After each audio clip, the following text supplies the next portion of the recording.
G'day guys, welcome to Aussie Boxing Talk. It is your old mate Big J here. As you can see, I'm not wearing my old mate Big J shirt. It's in the fucking car somewhere. I'll get it later.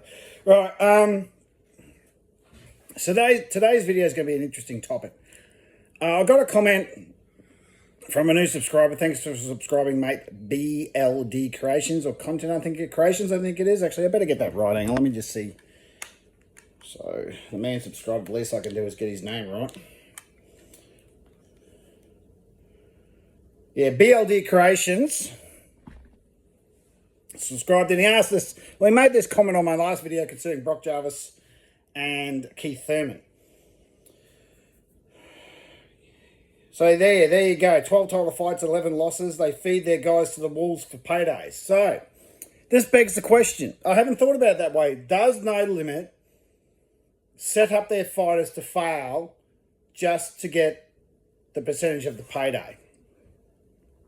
I think not, because what promoter in their right mind would do that? Every promoter's done it. I'm sure every promoter's thrown at least one, if not two, or a few of their fighters under the bus for a big title win that they knew that they would never get. Right? Just to, and hope to promote the champion or the winner. I mean, every promoter's done that. And George Rose was compared to Don King the other day. Remember the great Lyndon Hosking? Shout out to him on his channel, Boxing Deep Dive.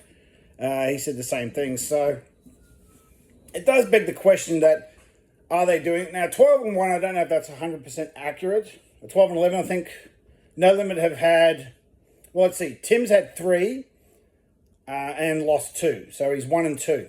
Because he fought Mendoza, then he fought Fendora, then he fought Bakar Mirzaev. Liam Wilson's had 2, lost a pair. Mick Zarafa's had 1, lost that one. Shannon O'Connell lost hers. I'm not going to count Lynn Sandstrom because she's not. Oh, well, No Limit. Lynn Sandstrom had a fight for, I think, the WBA Super Flyweight title sometime last year. She lost. So it's that 6. Sam Goodman. If Sam Goodman fought Inoue would have absolutely destroyed him. So, but you can't count that one. But the record's not good. The record is not good because Tim's 1-2. Liam's lost his 2. Mick lost his 1. Lynn Sandstrom lost hers. Shannon O'Connell lost hers. I'm sure there's someone else in there that I'm missing. The point is that No Limit fighters aren't getting the job done when it comes to world title fights, right? And it does beg the question, I've never thought of it like that before, are No Limit throwing their fighters under the bus for just the sake of a payday? No, I don't think so, because No Limit's not big enough to do that yet. I mean, we all know they just threw Brock Jarvis under the bus in hope of getting the Tim Tszyu Keith Thurman fight. Everyone knew that. No one really gave Brock a chance of victory. It was very limited. I mean, on paper, he should have won. A younger, bigger, stronger man. It was more active. But Keith Thurman is not your average boxer. Keith Thurman is, he's not at the elite level anymore. Anyone says that he is a moron. But he's still levels above Brock Jarvis will ever be. I mean, on Brock's best day, Keith will still beat him. So that's a bit disappointing. But yeah, it does beg the question that, are No Limit using their fighters as cabin fodder just to get world title fights? And I don't think so, because could you imagine No Limit if they had, Tim still had his belts, or, Tim won against Fendora, right? And had those 2 belts. Shannon had the IBF Bantamweight title. Liam Wilson won his 2 title fights, or at least won the first one against Navarrete. Or was it Valdez? Well, I think Navarrete when he knocked him down. He should have won that fight. Imagine if Liam Wilson won. Imagine if Lynn Sandstrom won the WBA. She would have fought Jazzy Parr, and Jazzy Parr could possibly be a world champion. Imagine if Sam Goodman got his fight against Inoue and pulled off the biggest upset of all time. So, No Limit would make much more money than if their fighters won these world title fights unless they lost. No, but maybe.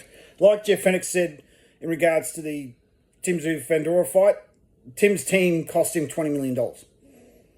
Because he would have won that fight, he would have been a unified champion, and he would have got the Crawford fight next. Simple as that. Crawford wouldn't have bothered with Israel Madrimov. He would have fought Tim because he had 2 belts.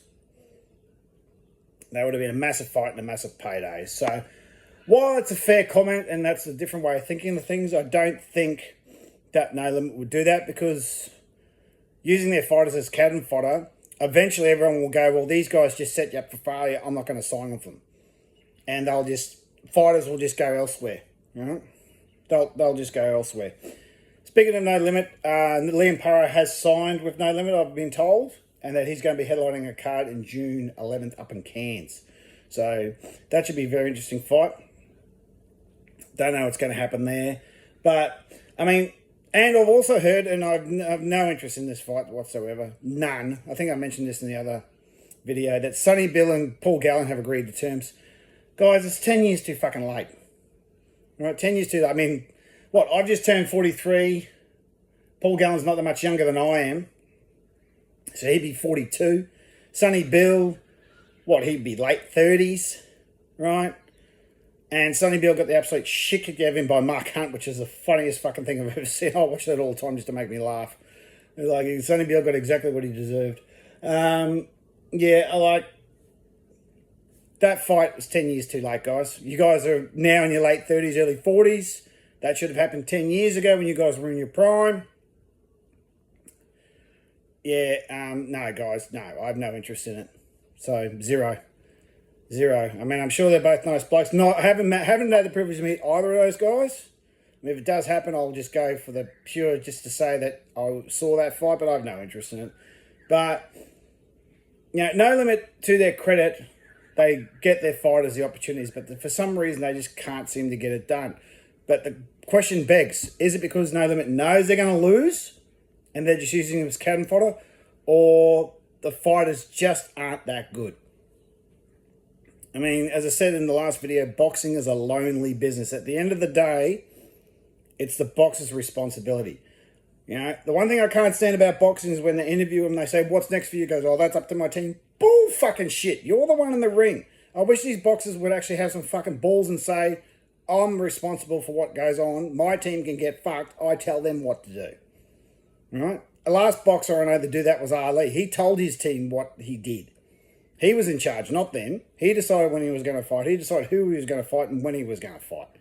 So, I can't stand these boxers these days. Oh, that's up to my team. Fuck off. You're not the one fighting.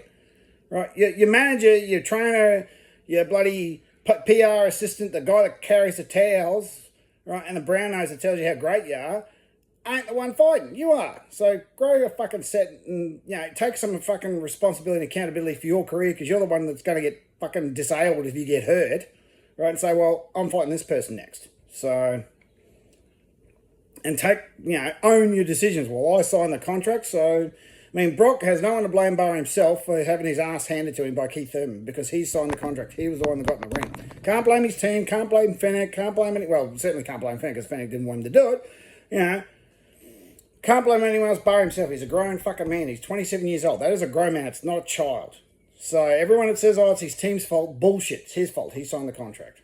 So, and boxers need to take more responsibility for that as well. You signed the contract, you own your decision. Stop throwing your team under the bus. Alright?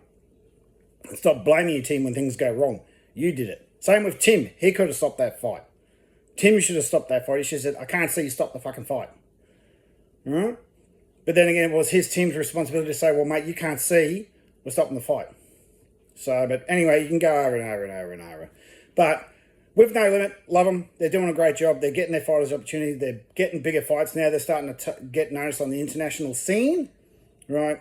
Thumbs up to No Limit. Look forward to their next show. So that's it, guys. I'm going to go blast me triceps in the gym. Tackle the bull, wrestle, croc, harden the fuck up, like and subscribe.